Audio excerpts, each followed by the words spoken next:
The stagecoach rattled to a stop in front of the weathered wooden platform, and Natalie Sullivan's heart hammered so violently she thought it might burst through her corset as she peered through the dusty window at the small frontier town of Snowflake, Arizona, knowing that somewhere behind her, 300 miles back in Kansas, a warrant still bore her name for a murder she did not commit.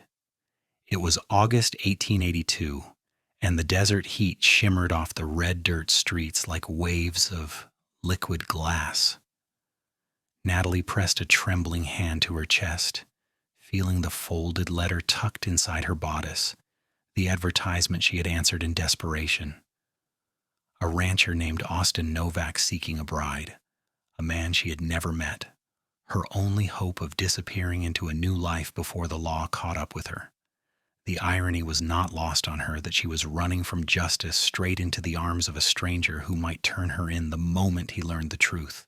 The driver opened the door, and the August heat slammed into her like a physical force. She gathered her worn carpet bag and stepped down onto the platform, her legs unsteady after 3 days of constant travel. The small town sprawled before her, a collection of wooden buildings bleached pale by the relentless sun. A general store, a saloon, a church with a white steeple, and perhaps 24 houses scattered along the dusty streets. Mountains rose in the distance, purple and hazy in the afternoon heat. "Miss Sullivan?" A deep voice spoke behind her, and Natalie spun around, nearly dropping her bag. The man standing before her was not what she had expected. Austin Novak stood well over 6 feet tall, broad-shouldered and lean-hipped in dusty work clothes and worn leather boots. His face was tanned from hours in the sun, with strong features softened by surprisingly gentle brown eyes beneath the brim of a sweat-stained hat. He was perhaps 26 or 27, only a few years older than her own 23 years. A bandana hung loosely around his neck, and his hands, she noticed, were calloused and strong. "Mr. Novak?" Her voice came out smaller than she intended. "Austin, please." He removed his hat, revealing dark hair that needed cutting. His expression was cautious but kind. "Welcome to Snowflake. I hope the journey was not too difficult." Natalie forced a smile, acutely aware that she must look a fright after days of travel, her dark blonde hair escaping its pins, her blue traveling dress wrinkled and dusty. "It was long, but I'm here now." An awkward silence stretched between them. Austin shifted his weight, clearly as uncomfortable with this arrangement as she was. "I have a wagon waiting. The ranch is about 5 miles out of town. I thought perhaps you would like to freshen up first, maybe get something to eat at the hotel dining room." "I would appreciate that, thank you." The kindness in his voice made guilt twist in her stomach. This man had sent money for her passage, had opened his home and his life to her based on a few letters she had written under false pretenses, leaving out the most important detail of all. The hotel was small but clean, and Natalie gratefully washed the dust from her face and hands, pinned her hair back properly, and changed into a simpler cotton dress. When she came downstairs, Austin was waiting in the dining room, his hat resting on the chair beside him. He stood when he saw her, a gesture of manners that surprised her. Over a simple meal of beef stew and cornbread, they made halting conversation. Austin spoke of his ranch, 300 acres with a small herd of cattle and horses, a modest operation he was trying to build into something more substantial. His parents had died 5 years ago, leaving him the land and a mountain of debt he had finally paid off last winter. "It is lonely work," he admitted, his eyes meeting hers briefly before looking away. "I'm not much for town socializing. I suppose that is why I placed the advertisement. My neighbor, Tom Fletcher, he met his wife the same way 3 years back, and they seem happy enough." Natalie forced down a bite of stew that tasted like sawdust in her suddenly dry mouth. "And what made you choose my letter?" Austin considered this, turning his coffee cup between his hands. "You wrote honestly about being alone in the world, about wanting a fresh start. I understood that. We all need fresh starts sometimes." The irony of his words nearly made her choke. If only he knew how desperately she needed that fresh start, and how false the honesty of her letters had been. She had told him she was an orphan, which was true. She had told him she had worked as a seamstress in Kansas, which was true. She had not told him about Margaret Whitmore, the wealthy woman she had sewn dresses for, or about the night she had arrived for a fitting and found Mrs. Whitmore dead on her sitting room floor, a letter opener buried in her chest. She had not told him about running, about the blood on her hands from trying to help, about the constable who had assumed her guilt simply because she was there, poor and alone with no one to vouch for her character. What is wrong? Austin's voice broke through her dark thoughts. Natalie realized tears were threatening at the corners of her eyes. She blinked them back quickly. Nothing. I am just tired from the journey. And nervous, I suppose. This is all very strange. His expression softened with understanding. It is strange for me too. I want you to know that I have no expectations. You will have your own room. We can take time to get to know each other properly. If it does not work out, if you decide you want to return to Kansas, I will not stop you. The offer, meant to be comforting, only deepened her guilt. She could never return to Kansas. Thank you for your kindness. The ranch was further from town than Natalie had expected, and the wagon ride took them through increasingly wild terrain. Red rock formations jutted from the earth like ancient monuments, and scrub brush and juniper trees dotted the landscape. The Little Colorado River, Austin explained, ran through the northern edge of his property, providing precious water for his cattle. The house itself was small but well built, a solid wooden structure with a covered porch and real glass windows. Inside was simple but clean, clearly the home of a bachelor who spent most of his time working outdoors. A main room served as both kitchen and sitting area, with a stone fireplace dominating one wall. 2 doors led to bedrooms, and Austin showed her to the smaller one. It was my mother's sewing room, he said, standing in the doorway while Natalie set down her bag. I moved a bed in here last week. It is not much, but the window catches the morning light. The room was indeed small, but it had a real bed with a patchwork quilt, a washstand, and a trunk for her belongings. After sleeping in a cramped stagecoach for days, it looked like heaven. It is perfect. Thank you. Austin nodded, then hesitated. I know this is not how most people start a marriage. The reverend in town, he could perform a ceremony whenever you're ready. Or we could wait, give you time to settle in, whatever you prefer. The marriage. Natalie had tried not to think about that part too directly. Legally binding herself to this man when she was already running from the law seemed like compounding one crime with another. But what choice did she have? Perhaps we could wait a little while? I would like to know you better first. Relief flickered across his face. That seems wise. I will leave you to rest. There is water in the pitcher, and I will have supper ready in a few hours. Nothing fancy, just beans and salt pork, but it will fill the belly. After he left, closing the door quietly behind him, Natalie sank onto the bed and finally allowed herself to cry. Silent tears streamed down her face as the weight of everything crashed over her. She was a fugitive, hiding under false pretenses with a kind man who deserved better than her lies. But what else could she have done? The constable in Kansas had already decided her guilt. She had seen it in his eyes when he found her kneeling beside Mrs. Whitmore's body, her hands shaking and bloody. She was nobody with no family, no money, no connections. Mrs. Whitmore's son had arrived and immediately accused her, his grief transforming into rage that needed a target. The constable had been ready to arrest her on the spot. Natalie had run that very night, taking only what she could carry, leaving behind her few possessions in the small room she had rented above the bakery. She had used her last bit of savings to travel to Missouri, then had answered Austin's advertisement in desperation, begging him to send passage money and promising to repay him once she arrived. He had sent it, trusting a complete stranger based on a few heartfelt letters. Now here she was, safe for the moment, but living a lie. And the worst part was how kind Austin seemed, how gentle and understanding. She had expected someone rough, maybe desperate himself for a wife. Instead, she had found a man who seemed genuinely decent. which only made her deception feel more poisonous. The days that followed fell into a strange but not unpleasant rhythm.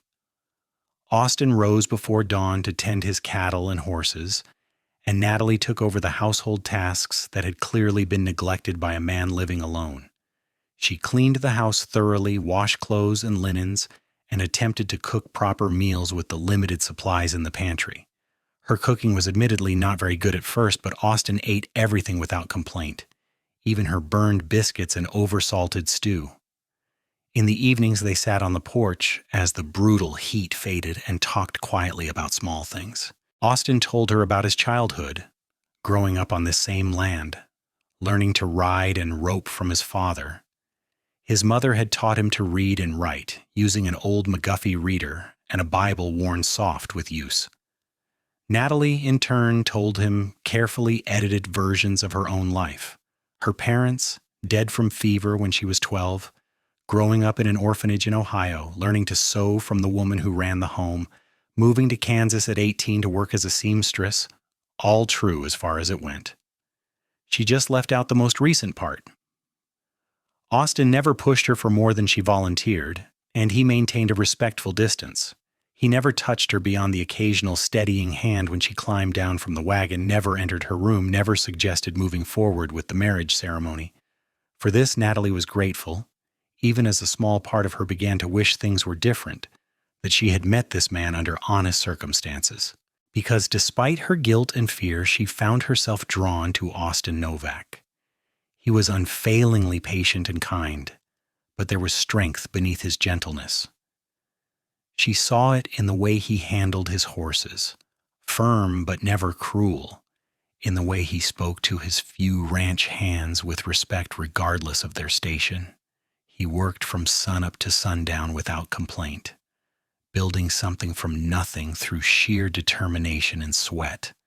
And he was, she could not help but notice, handsome in a rough-hewn way, the way his shirt stretched across his shoulders when he worked, the slight smile that softened his serious face when she said something that pleased him, the careful way he listened when she spoke, as if her words actually mattered. It had been 3 weeks since her arrival when everything changed. Natalie was in town, having ridden in with Austin to purchase supplies at the general store. She was examining bolts of fabric, thinking she might make some new curtains for the house, when she heard a familiar voice that made her blood run cold. Checking every town from here to California. Murderess fled Kansas back in July. Dangerous woman. Killed a prominent citizen in cold blood during a robbery. Natalie's hands froze on the fabric. Through a gap in the shelves, she could see a man in a constable's uniform speaking to the shopkeeper, pinning a wanted poster to the wall. Her wanted poster. Even from this distance, she recognized the sketch based on descriptions from Mrs. Whitmore's servants and son. The shopkeeper studied the poster with interest. "I will keep an eye out.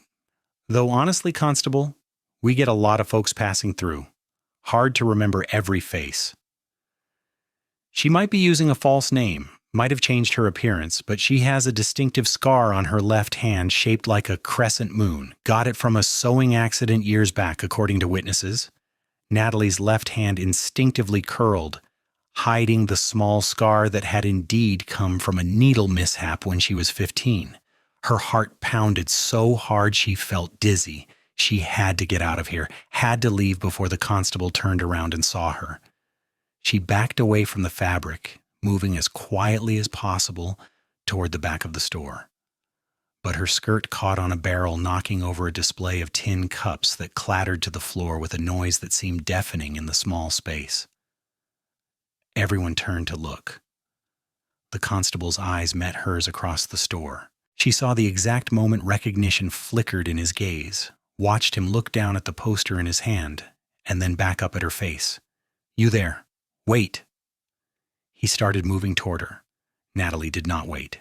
She ran, bursting through the back door of the general store into the alley behind.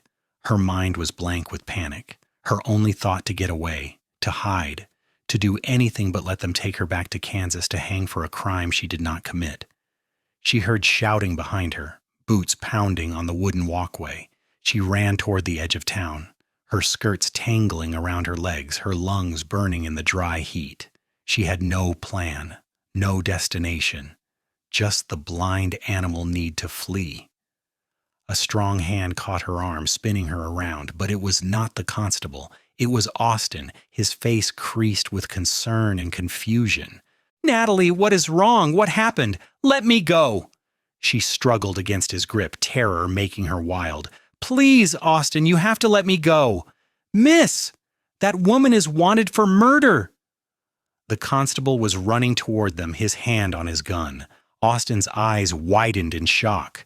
His grip on her arm loosened slightly, and Natalie felt her heart shatter. Of course he would let her go. Why would he protect a murderer, a liar who had deceived him? But Austin did not release her. Instead, he stepped partially in front of her, his body forming a shield between her and the approaching constable. "Hold on now," Austin said, his voice calm but firm. "What is this about?" The constable stopped a few feet away, breathing hard. "That woman is wanted for murder in Kansas, killed a wealthy woman named Margaret Whitmore during a robbery. She has been on the run for over a month." "There must be some mistake," Austin said. "This is my fiancée, Natalie Sullivan. She has been here with me for weeks." "No mistake. Look at her hand. She has got a crescent-shaped scar on her left hand, just like the poster says." Austin looked down at Natalie's hand, still held in his. She could feel him see the scar, understand that at least that part was true. Her eyes filled with tears, waiting for him to push her away in disgust. Instead, his grip tightened protectively. "Even if she is the woman you are looking for, that does not mean she is guilty. Did you actually see her commit this crime?" "Found her at the scene with blood on her hands. That is good enough for me." "That is not good enough for me." Austin's voice had gone hard. "I know this woman. She is gentle and kind. She would not hurt anyone. If she ran, maybe she had good reason. Maybe she was scared." Natalie stared at him in shock. He was defending her even now, even knowing she had lied to him. The constable's face darkened. "Sir, I do not know what spell this woman has cast on you, but she is a criminal. Step aside, or I will have to charge you with obstruction." "You do not have jurisdiction in Arizona territory," Austin pointed out. "And even if you did, you would need to prove your case. All you have is circumstance and suspicion." "I have a warrant. From Kansas. You would need to get a territorial judge to honor that warrant, which means you would need to present evidence, real evidence, not just the fact that she was found at a crime scene." The constable's jaw clenched. "Fine. Then I will take her before the territorial judge in Holbrook. He can sort this out." "That works for me," Austin said, "because I intend to prove her innocence." Those words, spoken with such certainty, such absolute faith, broke something open inside Natalie. She sagged against Austin's side, tears streaming down her face. He wrapped an arm around her shoulders, holding her steady. "Austin," she whispered, "I am sorry. I should have told you." "Later," he said quietly. "We will talk about everything later. Right now, we need to deal with this." The territorial judge in Holbrook was a weathered man named Silas Thornton who listened to the constable's case with the expression of polite skepticism. They were in his office, a cramped room above the general store that served as his courthouse when needed. Natalie sat in a hard wooden chair, Austin standing protectively beside her, while the constable paced and presented his evidence. "The facts are simple, Your Honor. Mrs. Margaret Whitmore was found dead in her home, stabbed with a letter opener.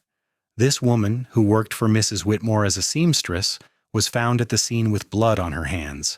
She then fled town in the middle of the night, which proves consciousness of guilt. I have statements from witnesses that place her at the scene, and I have testimony from Mrs. Whitmore's son that money and jewelry were missing from the home." Judge Thornton looked at Natalie over his spectacles. "Did you kill Mrs. Whitmore?" "No, sir." Natalie's voice shook but remained clear. "I arrived for a fitting appointment and found her already dead. I tried to help her, to see if there was anything I could do, but she was already gone. There was so much blood, and I panicked. Then the constable arrived, and Mrs. Whitmore's son was screaming that I had killed her, and I knew no one would believe me. So I ran. I know that was wrong, but I was terrified." "Why were you there so late in the evening?" Mrs. Whitmore had sent word that she needed a dress altered urgently for an event. She asked me to come after supper because she had appointments all day. I thought nothing of it. I had been to her home many times before. The judge turned to Austin. And what is your interest in this case, Mr. Novak? Natalie came here to be my wife, Your Honor. I know her character. She is not capable of murder. I am asking for the chance to prove her innocence before she is sent back to Kansas to hang for something she did not do. That is not how the law works, son. If there is a valid warrant, I am obliged to honor it. Is it valid? Austin leaned forward intently. The constable admits he has no direct evidence of guilt. No witnesses who actually saw Natalie commit murder. No proof that she stole anything. Just circumstance and assumption. Is that really enough to send a woman to her death? Judge Thornton was quiet for a long moment, studying Natalie's face. Finally, he sighed. You make a fair point. The evidence as presented is largely circumstantial. Constable, before I sign an extradition order, I want more than just the fact that she was found at the scene. The constable's face reddened. With respect, Your Honor, she ran. Innocent people do not run. Scared people run, the judge countered, especially young women with no resources or protection.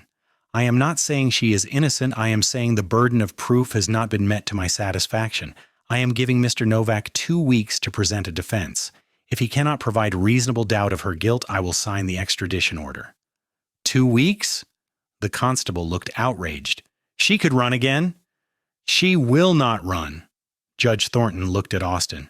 Because you are going to post a bond for her, are you not, Mr. Novak? Austin did not hesitate. Yes, sir. Whatever amount you require, I will stake my ranch on it if necessary. That should not be necessary. $500 should suffice. It was a staggering sum. More money than most people saw in a year. Natalie started to protest, but Austin squeezed her shoulder gently. I will have the money to you by tomorrow, Your Honor. Thank you for this chance. On the ride back to Snowflake, Natalie could barely speak through her tears. You should not have done that. $500, Austin. That is everything you have saved. And for what? I am probably guilty in the law's eyes no matter what we do. You are innocent, Austin said firmly. I know you are, and I am going to prove it. How? We are 300 miles from Kansas. Everyone there has already decided I am guilty. What can you possibly do in 2 weeks? Austin was quiet for a moment, guiding the horses along the darkening road. Tell me everything that happened that night, every detail you can remember. So Natalie told him. She described arriving at Mrs. Whitmore's house just after sunset, finding the front door slightly ajar, calling out and getting no answer, walking through to the sitting room and finding Mrs. Whitmore sprawled on the floor, the letter opener jutting from her chest, her eyes staring at nothing, the blood soaking into the carpet. The way Natalie had dropped to her knees, had tried to find a pulse, had gotten blood all over her hands and dress in the process. I heard a noise then, she said, remembering. From upstairs. Footsteps, like someone was walking quickly. But then the constable was shouting from the front door, and Mrs. Whitmore's son Charles was there, and everything became chaos. They kept asking what I had done, why I had killed her. I tried to explain, but no one would listen. Charles said his mother's jewelry box had been ransacked, that I must have been trying to rob her, but I never went upstairs. I never took anything. But someone was upstairs, Austin said thoughtfully. Someone who was still in the house when you arrived. Maybe, or maybe I imagined it. I was so frightened. I do not think you imagined it. Tell me about Charles Whitmore. What kind of man is he? Natalie considered this. I barely knew him. He visited his mother sometimes, but he was usually brusque with the servants. He was a clerk in a law office, I think. His mother was always worried about him. Said he had gotten into some gambling debts. She complained about it once while I was pinning a hem. Austin's eyes narrowed. Gambling debts. That is interesting. Why? Because a man with gambling debts might need money, and his mother was wealthy. The implication hit Natalie like a thunderbolt. You think Charles killed his own mother? I think it is worth investigating. Who else stood to gain from her death? I do not know. She was a widow. Her husband died years ago. She had friends in town, but no other family that I knew of. We need to find out more. I need to go to Kansas. What? No, Austin, you cannot. You have the ranch to run and it is too far. And there is no time. Then I will make time. He looked at her, his expression intense in the fading light. Natalie, I meant what I said. I am going to prove your innocence, but I need you to trust me. Trust him? This man who had every reason to turn his back on her, who had instead put up his life savings and was now proposing to travel hundreds of miles to investigate a murder. Why are you doing this? I lied to you. I used you as a means to escape. You owe me nothing. Austin pulled the wagon to a stop and turned to face her fully. You want to know why? Because in the 3 weeks you have been at my ranch, I have seen who you really are. I have seen you gentle, a skittish horse with patience and kindness.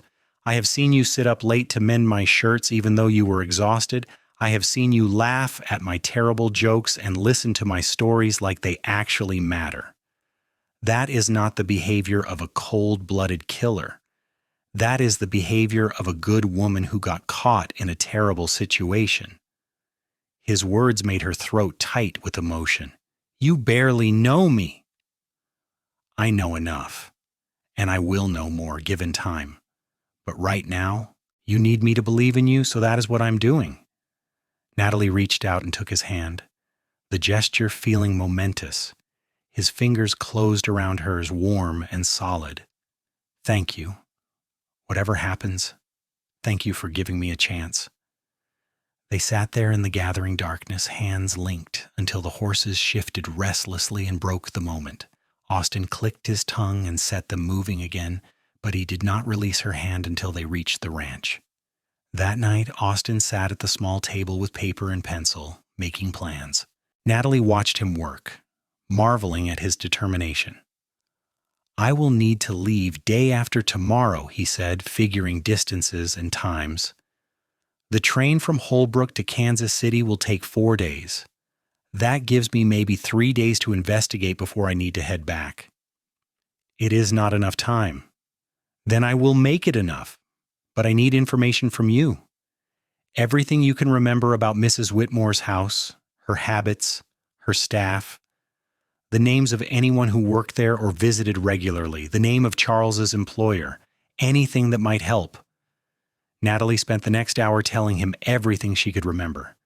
The house had been one of the finest in town, a 2-story brick structure with a formal garden.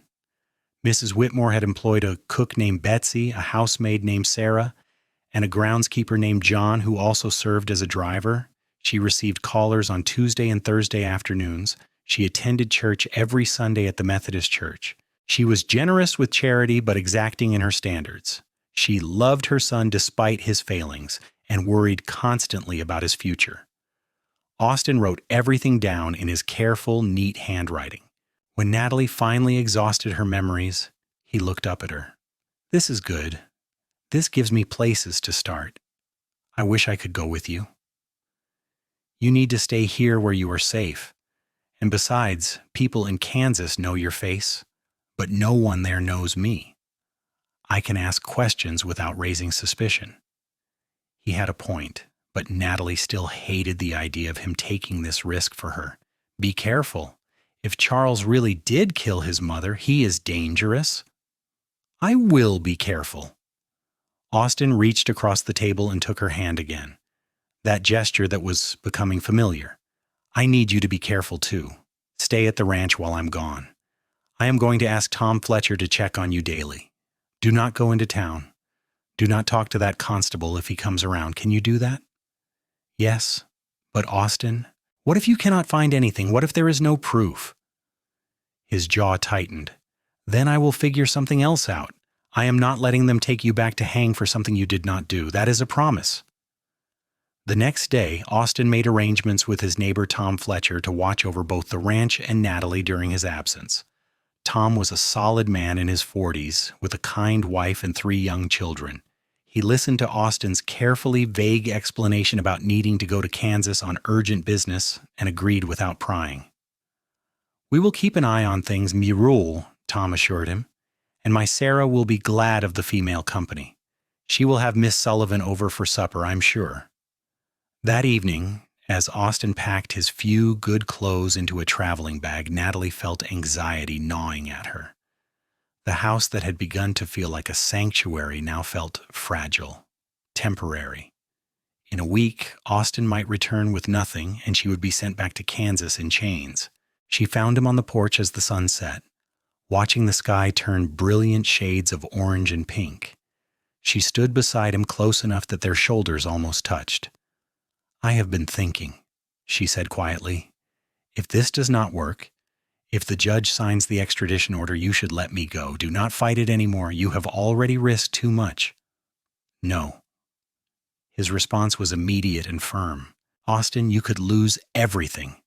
Your ranch, your reputation, your freedom, if they decide you were aiding a criminal. It is not worth it." He turned to face her, his expression fierce in the dying light.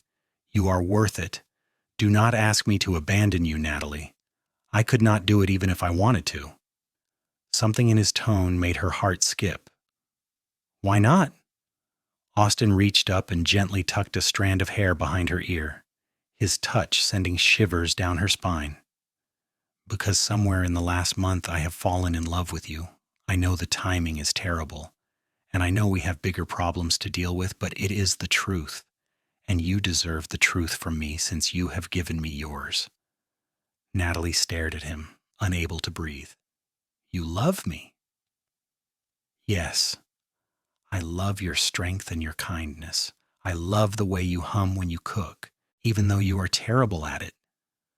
That brought a startled laugh from her. "I love your courage in the face of everything that has happened, and I love the woman I see you could become, given the chance to live without fear. So no, I am not giving up on you. Not now, not ever." Tears spilled down her cheeks, but for the first time in months, they were not entirely tears of fear or grief. "I do not deserve you." "Yes, you do.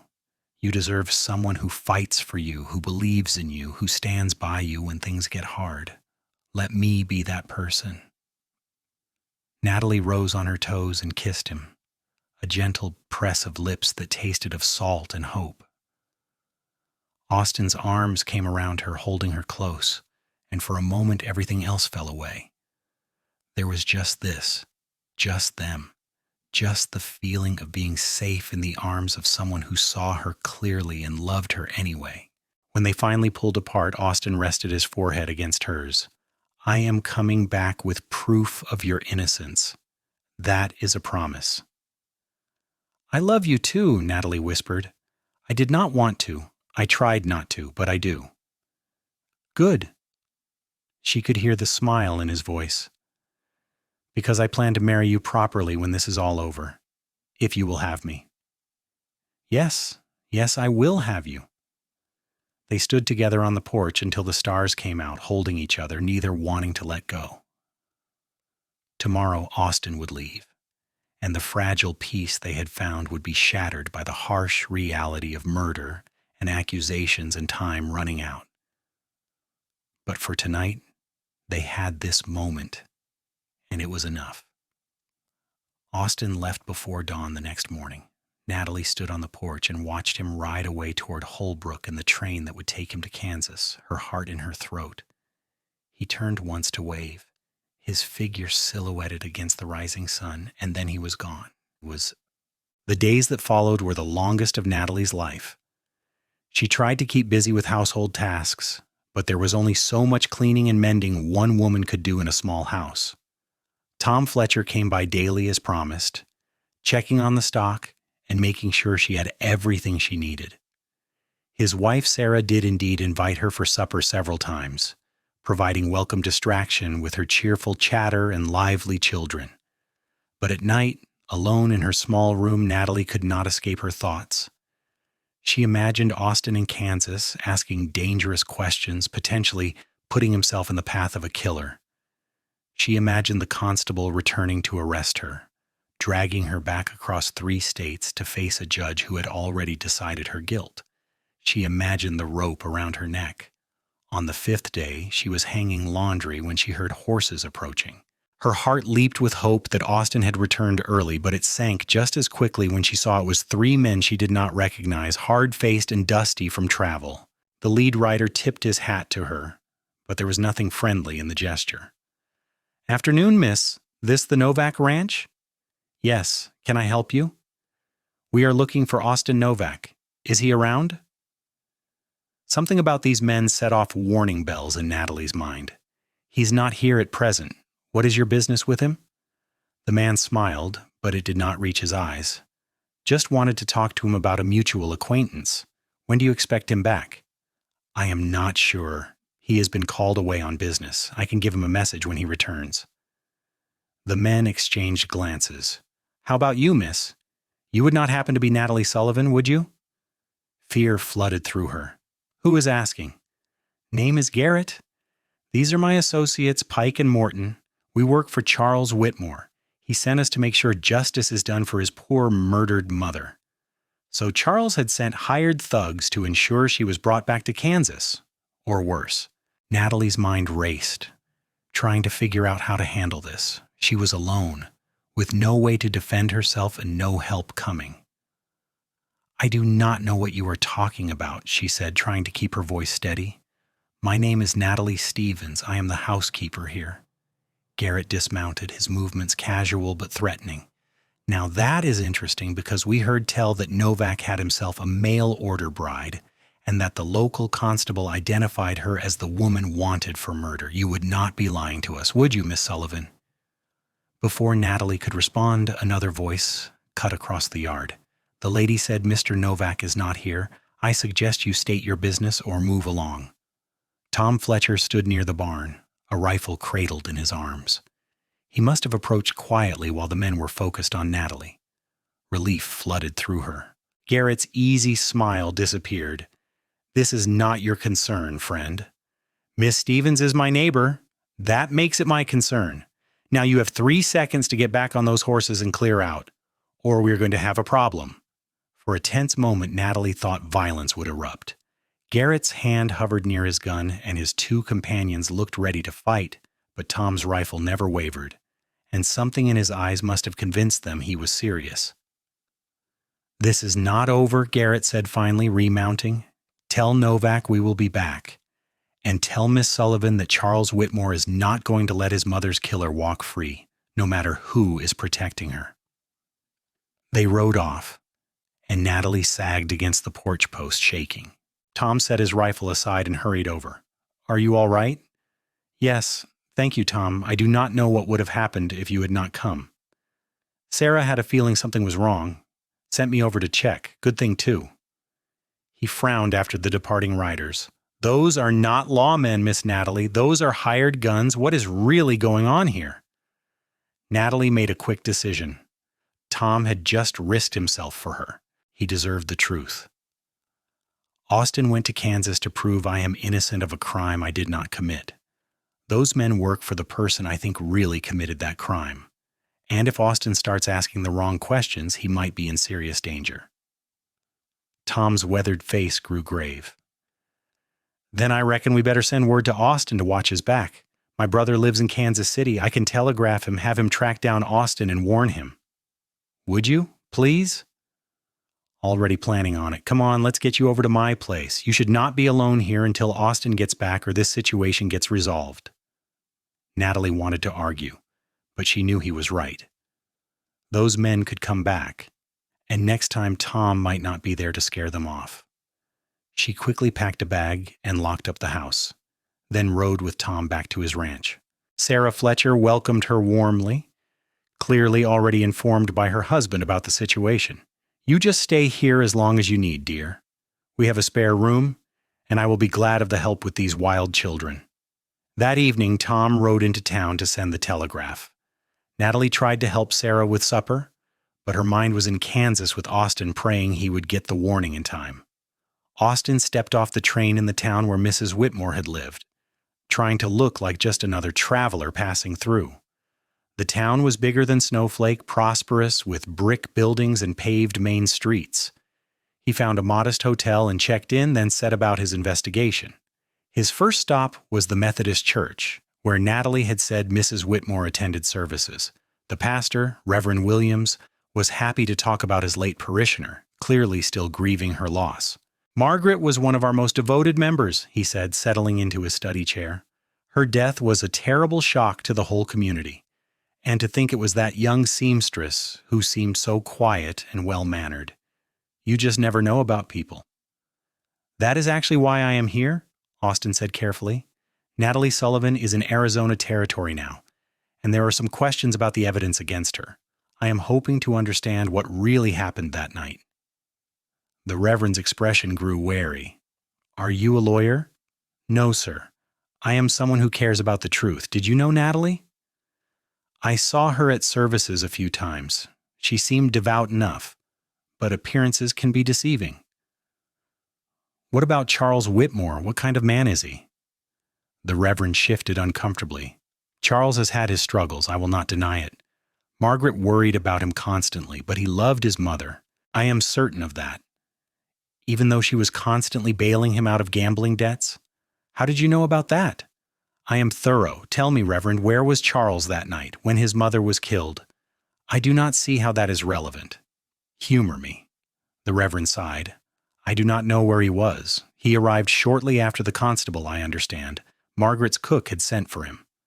Austin filed that away and thanked the Reverend for his time. His next stop was more challenging, approaching the staff who had worked for Mrs. Whitmore. The cook, Betsy, had found employment with another family across town. Austin waited until she was marketing to approach her. "Excuse me, madam. Could I have a word about Mrs. Whitmore?" Betsy was a stout woman in her 50s with sharp eyes. "Who is asking?" "My name is Austin Novak. I am a friend of Natalie Sullivan." Her expression hardened. "That girl killed my mistress. I have nothing to say to you." "Please, just 5 minutes. I am not asking you to betray Mrs. Whitmore's memory. I am asking you to help make sure the right person is punished." Something in his tone made her pause. "What do you mean?" "Tell me what happened that evening, everything you remember." Betsy glanced around, then gestured for him to follow her to a quieter spot near the churchyard. Mrs. Whitmore was in fine spirits that day. She had asked the Sullivan girl to come by for a fitting, said she needed a dress altered for a party the following week. I served them tea in the afternoon, then the girl left. Mrs. Whitmore asked me to prepare a light supper. She ate alone in the dining room around 6 o'clock. I cleaned up and was preparing to leave for the evening around 7. That was my usual time. Was anyone else in the house? No. Sarah, the housemaid, had the evening off. John, the groundskeeper, had gone home for the day. It was just Mrs. Whitmore. What about Charles? Betsy's lips pressed together. Mr. Charles had been by earlier in the day. He and his mother had words in the study. I could not hear what about, but Mrs. Whitmore was upset afterward. Did he leave? Yes, around mid-afternoon. I assumed he had gone back to his lodgings. But you did not see him leave. No, I was in the kitchen. I heard the front door close. Austin's instincts prickled. Is there a back entrance to the house? Yes, through the kitchen garden. Could someone have left through the front door and then come back in through the back without you knowing? Betsy's eyes widened. I suppose so. But why would someone do that? To make it look like they had left when they actually stayed. Tell me, did Mrs. Whitmore keep valuables in the house? She had a jewelry box in her bedroom, some pieces that had belonged to her mother, and she kept a sum of money in her desk for household expenses. After her death, was anything missing? Mr. Charles said the jewelry box had been ransacked. Some pieces were taken. I do not know about the money. How much money are we talking about? Usually around $200. Mrs. Whitmore was careful about finances, but she liked having cash on hand. $200. Enough to make a serious dent in gambling debts. Austin thanked Betsy for her time and moved on to his next source, the law office where Charles worked. The senior partner, a man named Morrison, was less willing to talk. Mr. Whitmore is bereaved and deserves privacy. I will not discuss his personal affairs. Even if it helps find his mother's real killer? Morrison's expression suggested he thought the real killer had already been found, but he was too polite to say so. The evidence against Miss Sullivan is quite clear. Is it? She was found at the scene with no stolen property on her, no weapon except the one already in the victim, and no witness who actually saw her commit violence. That is not clear evidence. That is circumstantial. Then let the courts decide. Austin switched tactics. I understand Charles has been having financial difficulties. Gambling debts. Morrison's face tightened. Where did you hear that? Is it true?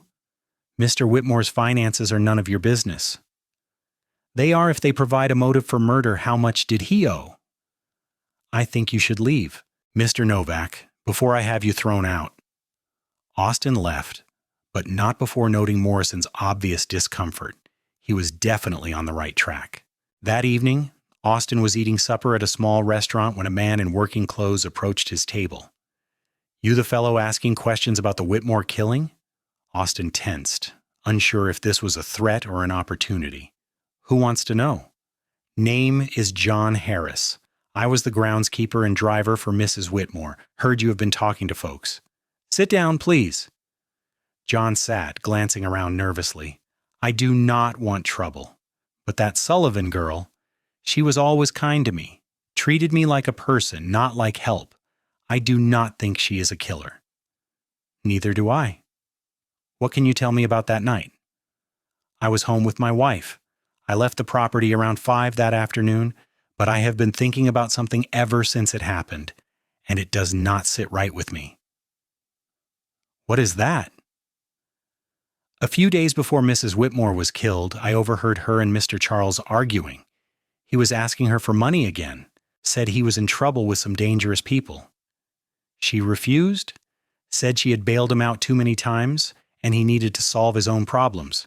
He was furious, said things I would not repeat about his own mother. Do you think he killed her? John hesitated. I do not want to believe it, but I also know that Mr. Charles had a key to the house. He could have come and gone any time. And when I heard that jewelry was missing, that struck me as odd. Why? Because why would a thief take jewelry but leave the silver?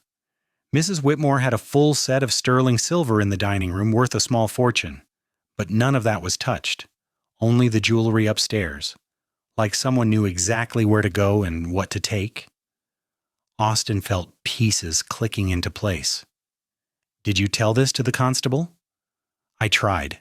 He said I was just trying to protect the Sullivan girl, that the evidence was clear, but I'm telling you, something is not right about this whole thing. Austin thanked John and bought him supper. After the man left, Austin sat thinking. He had a theory now, but he needed proof. Testimony and suspicions would not be enough to convince Judge Thornton. The next morning, Austin visited the constable's office. The man was predictably hostile, especially when Austin started asking about the investigation.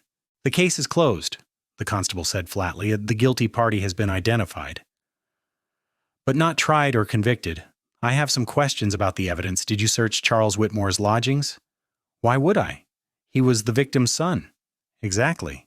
He was the victim's son with gambling debts and financial motive, who argued with his mother days before her death, and who conveniently arrived just after the actual crime was discovered. That does not strike you as suspicious. It strikes me as a grieving son. Unlike Miss Sullivan, who ran like the guilty coward she is. Austin forced himself to remain calm. Where is the stolen jewelry now? We have not recovered it. Miss Sullivan likely sold it along her route or hid it. Did you search her room? Of course, found nothing. Because she did not take anything. Did you check pawn shops? Question known fences? The constable's face reddened. I do my job. Mr. Novak. Then do it now. Search Charles Whitmore's residence. If he killed his mother for that jewelry, he might still have it. I am not searching a respected citizen's home on the word of a stranger defending a murderer. Then get a warrant based on credible suspicion. I can provide witnesses who will testify to Charles's financial troubles and his argument with his mother. Get out of my office before I have you arrested for harassment. Austin left, frustrated but not surprised. The constable had decided Natalie's guilt from the start and had no interest in evidence that contradicted his conclusion. He would have to find another way. That afternoon, Austin received the telegram from Tom Fletcher warning him about Charles's hired men. It confirmed his suspicions and added urgency to his investigation. If Charles was worried enough to send thugs after Natalie, he must be guilty. Innocent people did not resort to intimidation. Austin spent the next day carefully investigating Charles Whitmore's known haunts. He visited the gambling halls where Charles was known to frequent, talking to dealers and other gamblers. The picture that emerged was of a man in deep trouble, owing money to dangerous people, becoming increasingly desperate in the weeks before his mother's death. One gambler, deep in his cups, told Austin that Charles had paid off a significant debt the week after his mother's death. Walked in with cash, just cleared the whole thing. Must have inherited sooner than expected, the man said with a knowing laugh. But Mrs. Whitmore's will was still in probate. Charles would not have inherited anything yet. So where had he gotten that money? Austin's final stop was the boarding house where Charles lived. The landlady was a gossipy woman happy to talk about her lodger. Mr. Whitmore has been much more pleasant since his mother passed, God rest her soul. He was so stressed before, always worried about money. Now he seems more relaxed. Did he have visitors before his mother died? Oh yes, all sorts. Some rough-looking men a few times. They worried me, I do not mind saying, but they have not been back since. The men collecting on his gambling debts, Austin guessed. I would not know about that, but I will say I saw him come home very late the night his mother died. Must have been near midnight. His clothes were disheveled, and he looked like he had seen a ghost. Did you tell the constable this? He never asked. Besides, the poor man had just lost his mother. Of course he was upset. Austin's theory was now fully formed. Charles had argued with his mother, and she refused to give him more money. Desperate and facing threats from his creditors, he had used his key to sneak back into the house after the staff left. He had gone upstairs to steal his mother's jewelry to sell or pawn. But she had heard him and confronted him. In the heat of the moment, perhaps during another argument, he had killed her. Then he had ransacked the jewelry box to make it look like a robbery and fled, leaving his mother dead on the sitting room floor. When Natalie had arrived for her appointment and discovered the body, Charles must have still been nearby. He had seen an opportunity to deflect suspicion from himself and had seized it, arriving with the constable and immediately accusing Natalie. The perfect scapegoat. Poor, alone, with no one to vouch for her. But Austin still needed proof. Testimony and theory were not enough. He needed physical evidence. That night, Austin did something that could get him arrested. He broke into Charles Whitmore's lodgings. The boarding house was quiet, Charles having gone out to a gambling hall. Austin picked the simple lock on the door and slipped inside with a dark lantern. The room was small and cluttered, the chaos of a man whose life was barely held together. Austin searched systematically, checking drawers, looking under the mattress, examining every possible hiding place. He found nothing of value until he noticed a loose floorboard near the wardrobe. Prying it up carefully, he discovered a metal box hidden underneath. Inside the box was evidence more damning than Austin had hoped for. Several pieces of jewelry that matched descriptions John had given him of Mrs. Whitmore's collection, pieces distinctive enough to be identifiable. More importantly, there were pawn tickets for other items dated the week after Mrs. Whitmore's death, with Charles's signature. Austin also found a blood-stained handkerchief and a folded note in Mrs. Whitmore's handwriting, clearly written shortly before her death, stating that she would no longer help Charles with his debts and that he needed to take responsibility for his own life. Austin carefully photographed everything with a small camera he had purchased for this purpose, then returned the items to their hiding place. He could not take the evidence without it being inadmissible in court, but he could use the photographs and the knowledge of where the evidence was hidden. He left the room as carefully as he had entered and made his way back to his hotel. He now had what he needed. The question was how to use it. The next morning, Austin went to see the prosecuting attorney for the county, a man named Douglas Harper. Harper was initially as dismissive as the constable, but Austin was persistent. I have evidence that Charles Whitmore killed his mother and framed Natalie Sullivan for the crime. I know where the stolen jewelry is hidden. I can provide witnesses to his financial motive and his opportunity. All I am asking is that you investigate before an innocent woman is hanged." Harper studied him skeptically. "What is this evidence?" Austin laid out everything. The testimony from Betsy, John, and the landlady, the proof of Charles paying off his debts right after his mother's death, the location of the hidden jewelry and pawn tickets.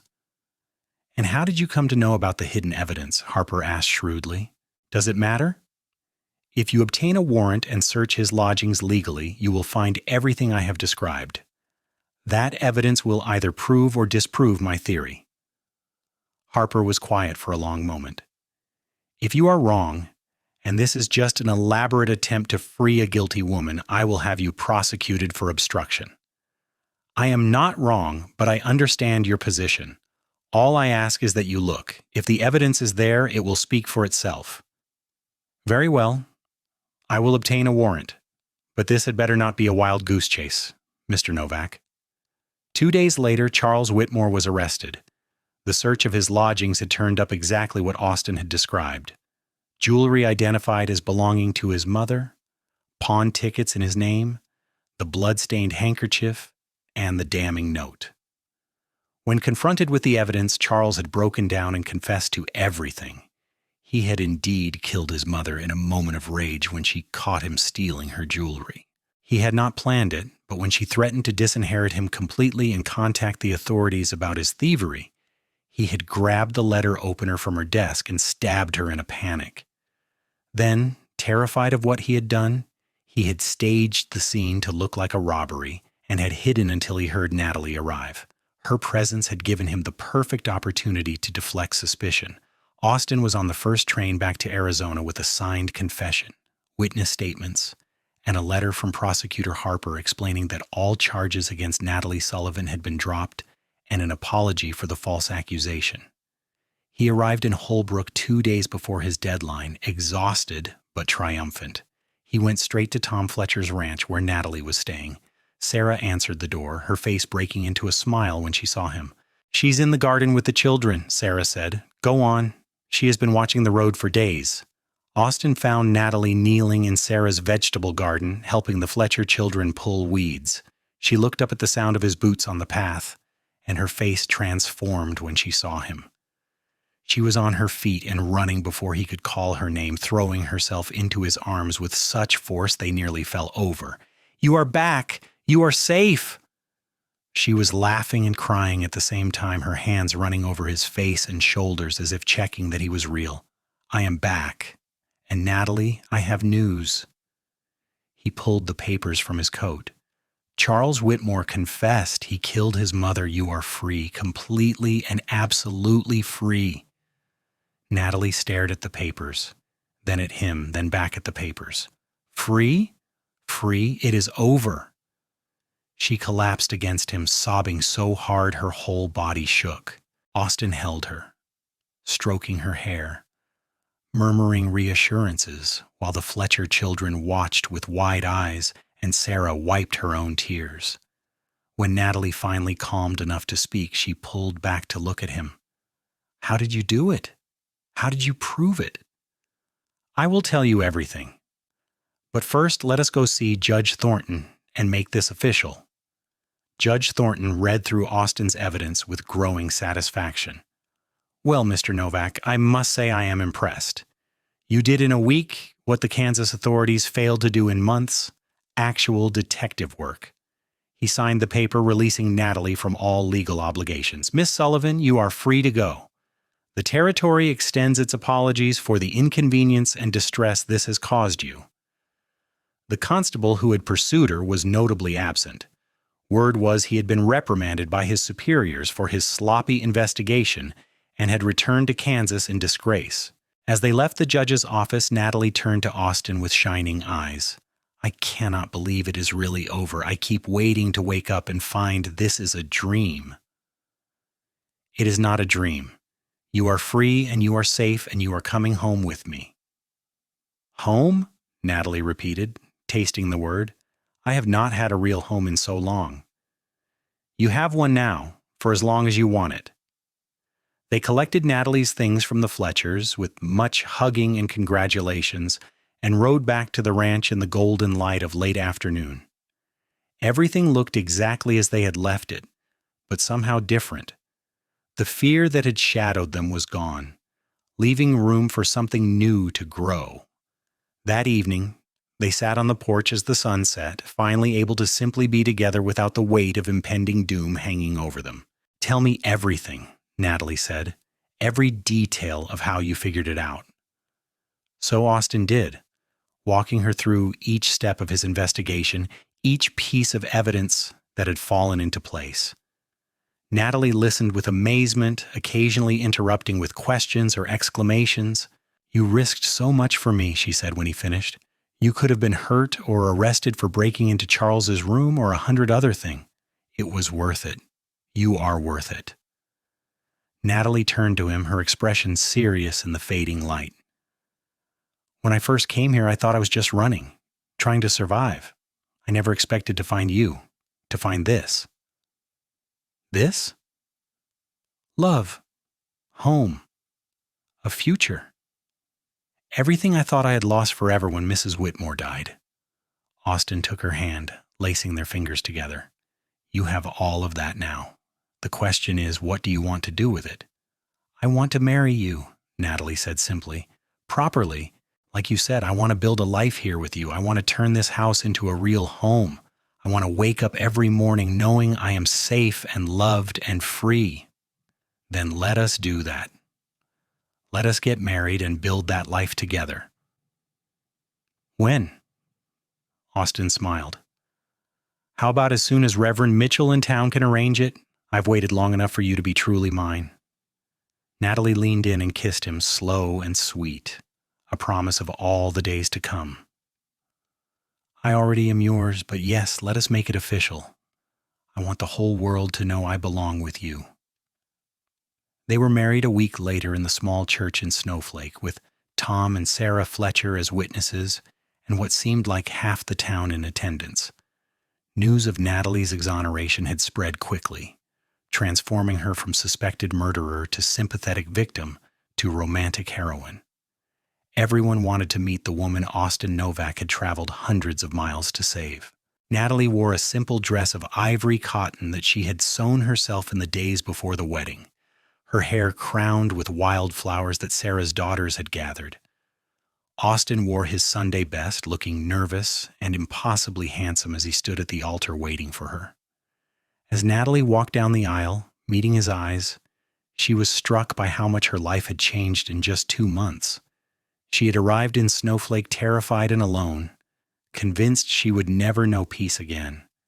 Now she was surrounded by friends, marrying a man who loved her enough to risk everything for her, about to begin a new chapter free from fear and lies. The ceremony was simple, but heartfelt. When Reverend Mitchell pronounced them husband and wife, Austin kissed her with such tenderness that Natalie felt tears prick her eyes. These were good tears, joyful tears, tears of relief and hope and overwhelming gratitude. The reception was held at the Fletcher Ranch, with tables set up under the cottonwood trees and more food than 24 people could possibly eat. There was music and dancing, laughter and toasts. Austin never left Natalie's side, his hand constantly seeking hers as if he needed to confirm she was really there, really his. As the sun set and the party began to wind down, Austin and Natalie slipped away, riding back to their ranch under a sky full of stars. The house was dark and quiet when they arrived, but it felt welcoming, no longer a place of temporary refuge, but a true home. Inside, Austin lit lamps while Natalie stood in the main room, looking around with new eyes. "I want to make curtains for the windows," she said, "and maybe paint the walls a cheerful color. Your mother's quilt would look lovely on the sofa if we move it from my room. Oh, and the kitchen needs better shelves." Austin laughed, coming up behind her and wrapping his arms around her waist. "We have time for all of that. We have all the time in the world now." Natalie turned in his embrace, looking up at him. "Thank you. For believing in me when no one else did, for fighting for me, for giving me a life I never dreamed I could have. You do not need to thank me. Loving you is the easiest thing I have ever done."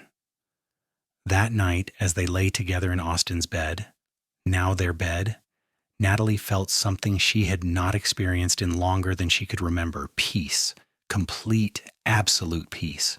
The nightmares that had plagued her for months were gone, replaced by dreams of the future they would build together. The months that followed were some of the happiest of Natalie's life. She threw herself into making the ranch a true home, sewing curtains and cushions, planting a vegetable garden, even learning to cook properly with patient instruction from Sarah Fletcher. Austin worked long days expanding his herd and improving his land, but he always made time for his wife, stealing moments throughout the day to kiss her or simply stand beside her, marveling at his good fortune. By December, the house looked transformed. Cheerful curtains hung in the windows, colorful rugs covered the floor, and the smell of bread baking or stew simmering was a constant presence. Natalie had discovered she enjoyed cooking once she did not have to do it in fear, and Austin claimed she was getting quite good at it. In the evenings, they sat by the fire and talked about their plans.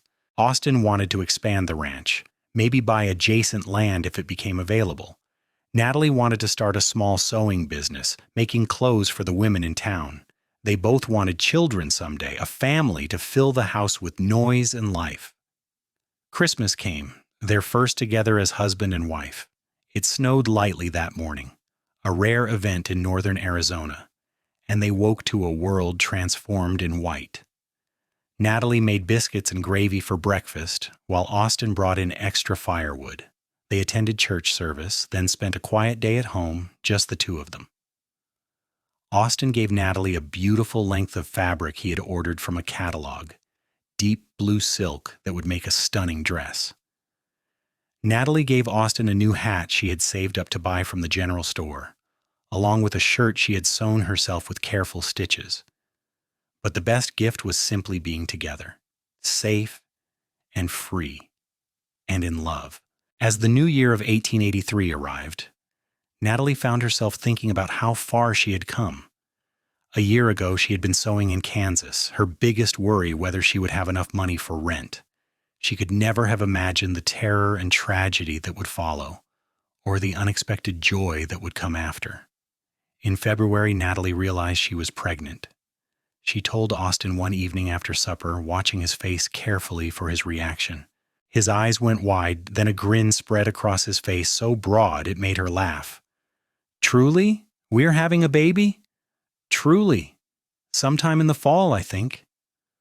Austin swept her into his arms, spinning her around until she was dizzy and laughing. "We are having a baby!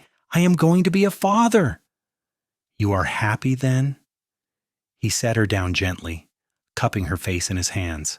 "Happy does not begin to cover it. You have given me everything, Natalie. A home, a partner, a purpose, and now a family. I am the luckiest man alive." The pregnancy was not easy. The summer heat was brutal, and Natalie spent much of August feeling miserable and enormous. But Austin was endlessly patient, bringing her cool water, fanning her when she was hot, rubbing her swollen feet in the evenings. Sarah Fletcher was a constant source of support and advice, having been through 3 pregnancies herself. She assured Natalie that everything she was experiencing was normal and that the discomfort would be worth it when she held her baby. In late September, after 14 hours of labor that left both Natalie and Austin exhausted, their son was born. He was small and perfect, with a shock of dark hair and lungs that announced his arrival to the world with impressive volume. "What should we name him?" Natalie asked, cradling the baby against her chest while Austin sat beside the bed, unable to stop staring at his son. "What about James?" Austin suggested. "It was my father's name." "James Novak." Natalie tested the name. "I like it. James Austin Novak." Austin reached out carefully to touch the baby's tiny hand, his expression one of complete awe. "Hello, James. I am your father, and I promise to love you and protect you for as long as I live." Watching her husband with their son, Natalie felt her heart swell with so much love she thought it might burst. This was her family. These were her people. This was home. The years that followed brought both challenges and joys. The ranch prospered under Austin's careful management, and they were able to buy additional land, expanding their operation. Natalie's sewing business grew as well, and she became known throughout the territory for her skill with difficult fabrics and intricate designs. James was joined by a daughter, Emma, when he was 3, and then another son, Samuel, 2 years after that. The house that had once seemed too quiet was filled with the noise of children, the chaos of family life, the beautiful mess of a life fully lived. Natalie never forgot what she had been through, the terror of being accused of murder, the desperate flight west, the fear that had shadowed her for weeks. But those dark memories made her appreciate her present all the more. She had been given a second chance, a new life, and she did not take a single moment of it for granted. On their 10th wedding anniversary, Austin and Natalie took a rare evening alone together, leaving the children with the Fletchers. They rode out to a high point on their property where they could see for miles in every direction, the land painted gold and purple in the setting sun. "Do you ever regret answering my advertisement?" Austin asked, his arm around her shoulders. Natalie thought about it seriously. "I regret the circumstances that brought me here. I regret that Mrs. Whitmore died and that Charles betrayed her. I regret the weeks of fear and uncertainty, but regret coming here? Regret finding you? Never. You saved my life, Austin, not just by proving my innocence, but by giving me a reason to want to live again." "You saved mine too," he said quietly. "I was just existing before you came, working day after day with no real purpose beyond survival. You gave me a family, a home, a future worth building. You made me understand what love really means." They sat together as the stars came out, comfortable in the silence that comes from years of knowing someone completely. 3 children slept safely in their beds at home, waiting for their parents to return. A ranch thrived around them, built from nothing through hard work and determination. A community accepted and respected them, no longer seeing a fugitive and her protector, but simply neighbors and friends. Natalie thought about the young woman who had stepped off that stagecoach 10 years ago, terrified and alone, and wished she could tell that girl that everything would be all right, that the handsome cowboy waiting on the platform would become the love of her life, that the little ranch would become a true home, that freedom and happiness and peace were not just dreams but achievable realities. "What are you thinking about?" Austin asked, noticing her distant expression. "About how grateful I am for you, for our children, for this life. I came to Arizona running from death. I never expected to find everything I needed to truly live." Austin kissed her temple, a gesture so familiar and comforting after 10 years together. "I will spend the rest of my life making sure you never regret that train ride west. I already told you I do not regret it, and I never will. You are my home, Austin Novak. You always will be." They rode back as the moon rose, silver light spilling across the desert landscape. The house came into view, windows glowing warm with lamplight. Inside were 3 children who would never know the fear their mother had once faced, who would grow up secure in the knowledge that they were loved and protected. Austin helped Natalie down from her horse, and they stood for a moment in the yard, his arms around her waist, her head on his shoulder. The sounds of the ranch at night surrounded them, horses shifting in the barn, cattle lowing in the distance, the whisper of wind through the juniper trees. "Come on," Natalie said finally, "let us go check on the children." Inside, they moved quietly through the house, checking on each sleeping child. James, now 10, sprawled across his bed with a book fallen beside him, Emma, 7, curled around her favorite doll, and Samuel, 5, thumb in mouth, blanket clutched tight. In their own room, Austin and Natalie prepared for bed with the ease of long practice. As they lay down, Austin pulled Natalie close, her back against his chest, his arm over her waist. "I love you," he murmured into her hair. "I love you too, always." Sleep came easily, dreamless and peaceful. No nightmares haunted Natalie anymore, no fear of the law catching up with her. That part of her life was long behind her, transformed into a story she sometimes told their children about the importance of courage and fighting for truth. The years continued to pass, bringing the inevitable changes that come with time. The children grew, each developing their own personalities and dreams. James became interested in ranching like his father, often spending long days riding with Austin, learning everything he could about managing land and livestock. Emma showed artistic talent, filling notebooks with sketches and paintings of desert landscapes and wild horses. Samuel, the youngest, was endlessly curious, asking questions about everything he saw and read. Natalie and Austin aged together gracefully, their hair silvering, their faces lined by years of sun and wind and laughter. But the love between them only deepened, tempered by years of partnership and mutual respect. They had built something lasting together, something that would endure beyond their own lives. When James was 18, he announced his intention to expand the ranch further to build his own house on the northern section of the property. Austin helped him plan and build it, father and son working side by side as they had for years. When it was finished, James brought home a bride of his own, a sweet-natured girl named Catherine from a neighboring ranch. Emma, at 16, was offered an apprenticeship with an artist in Tucson. It was a difficult decision, but Natalie encouraged her daughter to follow her passion. "I spent too many years afraid to reach for what I wanted," she told Emma. "Do not make that mistake. Chase your dreams while you are young enough to catch them." Samuel, at 14, announced he wanted to be a lawyer. "To help people like Papa helped you," he explained to Natalie, "to make sure innocent people do not get blamed for things they did not do." The pride Natalie felt in that moment brought tears to her eyes. Her children had grown up hearing the story of how their parents met, of how Austin had fought to prove her innocence.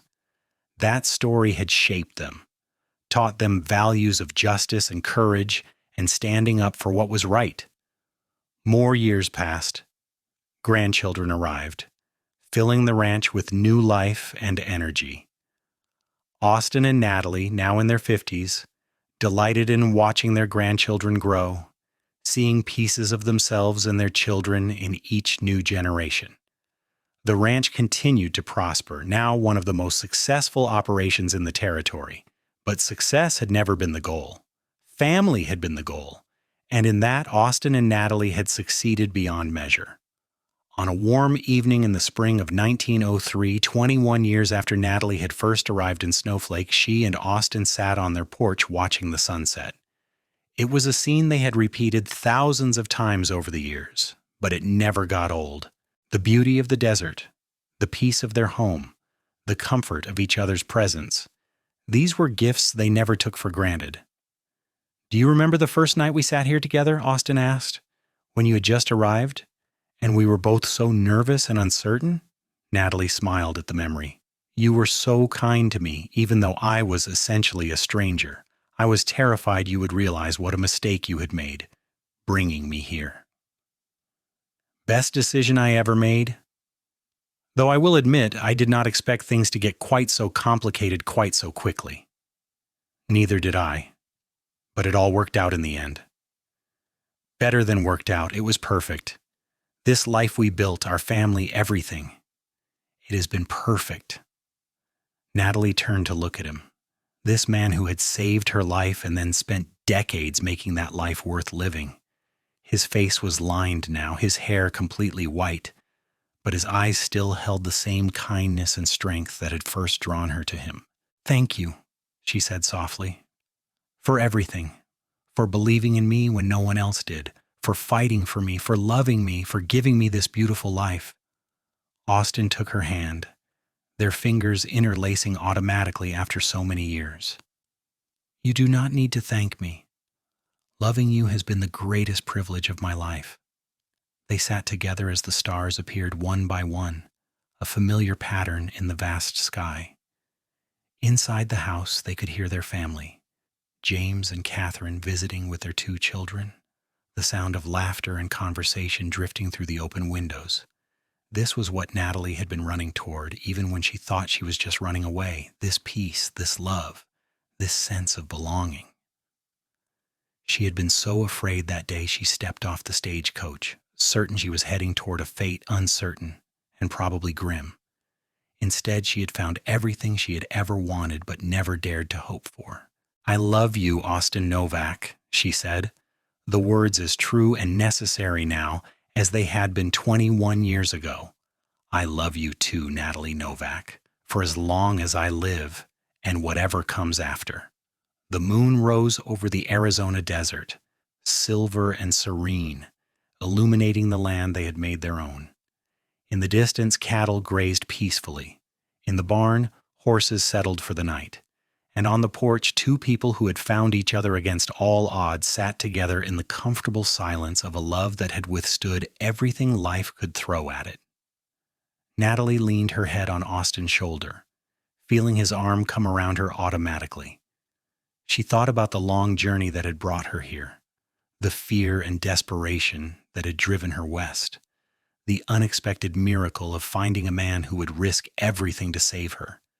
She had come to Snowflake as a mail-order bride running from her own trial, expecting nothing but a hiding place. Instead, she had found a home, a family, and a love story for the ages.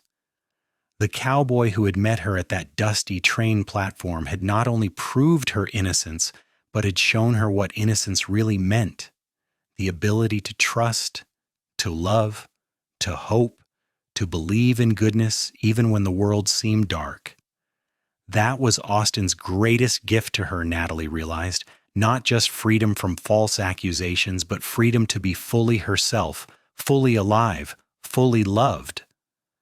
As the night deepened around them and the stars wheeled overhead in their ancient patterns, Austin and Natalie remained on their porch, two souls who had found each other in the vast wilderness of the American West, who had built something beautiful and lasting from the ashes of fear and desperation. Their story, which had begun with terror and flight, had transformed into something far more powerful, a testament to love, courage, faith, and the incredible strength of two people who refused to give up on each other. The Wild West could be harsh and unforgiving, but it could also be a place of new beginnings, second chances, and love that endured beyond all reason. Austin and Natalie Novak were living proof of that truth, and their legacy would continue through their children and grandchildren, carrying forward the lessons they had learned: that truth matters, that love conquers, and that sometimes the person you least expect will become the person you cannot live without. As they finally rose to go inside to join their family and share an evening meal filled with laughter and stories, Natalie took one last look at the desert landscape she had come to love so deeply. This was home. This was where she belonged. And no matter what had come before, no matter what challenges they had faced, she would not change a single moment of the journey that had brought her here. Austin held the door open for her, smiling that gentle smile that still made her heart skip after all these years. She took his hand and walked inside, ready for whatever the rest of their lives would bring, secure in the knowledge that they would face it together, as they always had. The door closed behind them, the porch light glowing warm against the darkness, a beacon of home and love and promises kept. And in the vast Arizona night, under a canopy of stars, their story continued, not as an ending, but as a continuing celebration of a love that had overcome impossible odds and emerged not just intact, but stronger, deeper, and more beautiful than either of them could have imagined that day when a terrified woman stepped off a stagecoach and met the cowboy who would change her life forever.